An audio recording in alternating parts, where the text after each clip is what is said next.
Hey guys, in this video, I'm actually going to be giving you some tips for those of you that's making your own fabric panels. I'll be talking about the size of your broad pocket for your actual drape panels, right? Because as you know, if you don't have the correct measurements, then it's not going to work as well with your pipe and drape system. So let me show you exactly what size you should be using so that everything goes smoothly, right? So just imagine. I want you to think about being able to create a beautiful backdrop without spending a fortune on fabric panels. When you're setting up your next event, you need to make sure that the drapes will actually work with your pipe and drape system and that they're not going to be too tight or too loose on your crossbar. It's really a pain in the butt if they don't fit right? Not only that, but you also look like an amateur.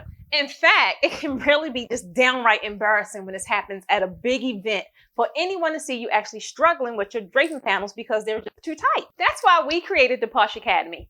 It's to help designers such as yourself avoid these mistakes so that their backdrops are completely flawless from start to finish. The Posh Academy is an online resource for everything related to premium draping, from the pipe and drape systems to the best fabric to use when you plan events, all kinds of events though. It could be trade shows, conferences, weddings, you name it, we cover it all, right? We also teach our students how to design premium draping with a step-by-step instructions in video format. That way you can watch it from the comfort of your own home. And best part, it's taught by none other than the draping queen herself. Who is the draping queen, you ask? It's me, of course. Hey guys, my name is Precious Stevens of the Posh Academy, and yes, they do call me the draping queen. I have been in this industry for 3 years now, and in this video, I'm going to show you exactly what size your raw pockets needs to be for an easy backdrop installation. So if you don't want to waste time sewing raw pockets that are just too small, I want you to watch this until the end.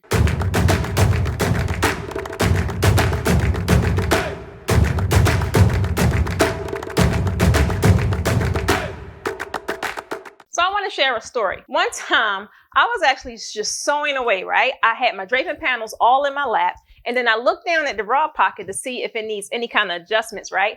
And guess what? I realized that I sewed them too small. They wouldn't even slide over the bar because of how tight they were. Boy, was that so frustrating. I wasted countless hours having to rip the seams apart just so I can sew them all over again and sew them at the right width. So tell me, have you guys ever sewn raw pockets too small yourself? I want you to comment below and tell me all about it. Or perhaps you hadn't even touched your panels yet because you're not sure what size the actual pocket should be. I love hearing from you guys. And not to mention your comments and experiences, they also help other viewers, right? So I want you to keep watching because these cool hacks will have eager to sew in your next round of panels in no time. So let's jump in. So tip number 1 is your broad pocket length, right? The length of your broad pocket should be at least 4 inches deep from the very top of your design. This makes your backdrop installation really seamless. So if you have seams too short, you're going to have to struggle with getting them on your crossbar, right? Even worse, if they are too tight, you can risk the seam busting altogether. But then on the other hand, if you have seams that are too loose, it provides entirely too much play and it causes your panels to really slide a lot across your crossbar. And this is going to happen uncontrollably, especially while you're raising your uprights. And when you begin to raise, the panels will begin to shimmy back and forth. And who has time for that after you sat there and measured all those panels out evenly, right? So now for tip number 2.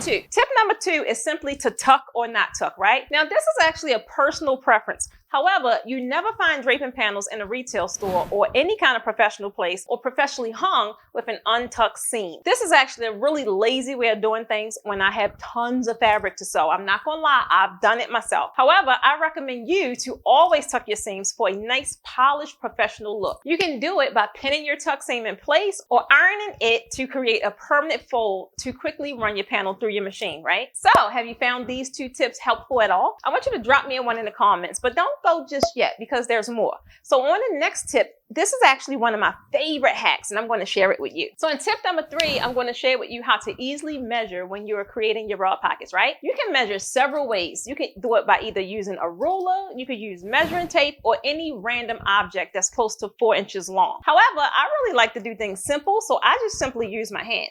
Not only will my hand always be available no matter where I'm at, but it will always be accessible, right? I simply take my hand just like this and I place it at the edge of my panel to create my fold. This ensures that the seam is always going to be the same width and I can always sew on the fly without having to gather any kind of materials or tools. So I hope you found those tips helpful, guys. If you want to learn how to get started with premium draping, I created a free trial bonus introductory course. And guess what? It lays out everything you need to get started so you can jumpstart your draping services off on the right foot. Take it from the draping queen herself, because I was able to learn draping and turn it into a 6-figure business in no time, and so can you. So click the link below to gain instant access inside the course. But listen guys, I know it can be challenging for some when it comes to sewing, especially if you're not really familiar with a sewing machine. However, guess what? I did it in spite of all the frustrations, and I know that you can do it too. So I want you guys to go ahead and try it, right? You might just surprise yourself. Better yet, get excited about all the money you're going to be saving. Now, next up, if you're unsure if you should be purchasing flame retardant drapes, guess what? You're going to want to watch my next video to learn the best option for you. I hope you're subscribed, because if not, now is a good chance to do so by hitting the button below. And remember to turn on your notifications bell